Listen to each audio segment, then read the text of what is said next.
The hard truth about Undisputed Boxing is the game wasn't fully ready to be released on consoles. What seemed to be our dream boxing game 3 years ago, today looks like a nightmare. The game has progressively gotten backwards, and Steel City Interactive isn't the same company we trusted before. Trust that was broken throughout the lack of transparency and commitment. Undisputed Boxing promised to be the most authentic boxing game ever seen. The same promise the game has failed to deliver time and time again. The game's release on October 8th left a bad taste on people's mouth. Casual players expected the game to be Fight Night's Champion's successor, and ESBC fans were expecting this version of the game to be much better than early access. But instead we got a product that was nowhere near finished and a full price. Undisputed Standard Edition at $60 US and Undisputed Deluxe Edition at $80 US. The game was sold on a questionable state, with game-breaking issues that weren't there before. Undisputed Boxing at launch was supposed to be the next stepping stone leading the franchise on the right direction, but instead on day one, we got the quote-unquote full game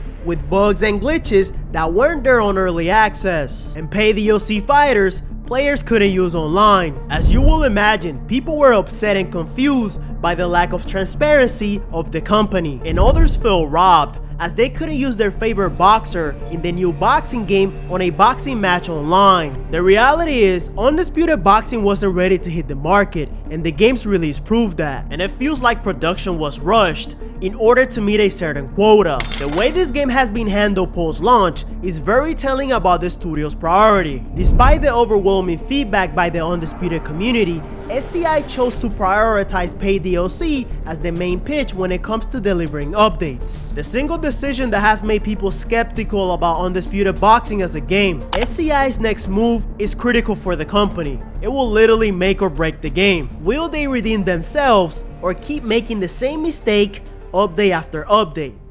I guess soon enough we'll find out. Now for my thoughts, there's genuinely times where I have a great time with the game, but also there's times where I don't want to touch the game. The game can be fun when it works, but that's the thing guys, when it works, and there's more times where the game doesn't work than when it works. A lot of fucking works, but you get the point. For example, 2 weeks ago I did my placement matches on PC, and I got placed at Silver 4, which I thought it was a really good starting point to grind ranked. Following the placement matches, I got another match in, I won the match, and I got de-ranked from Silver 4 to Silver 3. Yikes. And I haven't played the game since then. I was really upset about that, and it gets to a point where you're not only fighting people, you're also fighting the game. I'm frustrated with the company as I feel making the game better hasn't been their priority lately. Bro, they have given us a better product before with less gameplay issues than the one we currently have. And that's a fact, man. That's not an opinion. Don't get me wrong. I want the game to succeed. I want the game to be fun, but most importantly, I want the game to work. Dude, I still believe the game has potential, but the level of optimism that I had before release isn't there anymore. I gotta keep it real. But if you enjoyed these videos, please drop a like. It really helps out with the algorithm. It was your host, King Diaz, and thank you for watching.